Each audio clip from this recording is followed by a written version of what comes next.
Qadınlarımız pozitiv olanda mənim çox xoşuma gəlir də, məsəl üçün.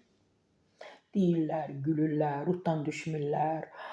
Belə ağrıları da olsa, problemləri də olsa, çalışırlar ki, hər şey gözəl olsun, hər şey əla olsun. O özündə olan o pozitivliyi başqalarına da verə bilsinlər. Təbii ki, fərqli qadınam. Bu gün uzun bir gün olsa saçda gəzərəm. Bir gün uzun, bir gün qısa saçda gəzərəm. İmicləri hələ mən dəyişikliyi az edirəm. Təbii ki, bunu Fatimə rəqqasə Fətəliyeva deyib bir verilişdə. Yəni deyir ki, pul xərcləməyidir belə görünüşmə. Çəkinmirəm. Nə qədər pulum var, xərcləyəcəm, gözəl olum.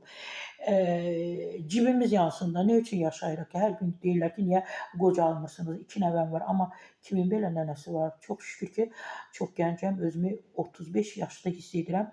Ondan o tərəfə yoxdur. Sevgi ilə bağlı sualları isə Fatimə, eşq mənim balalarımdır reaksiyasına verib. Ay Fatimə xanım, nənəsiz? Mən bilmirdim nənə olduğunuzu. Amma doğrudan da sevimli nənəsiz. İndi gör nəvələr sizi necə çox istəyir.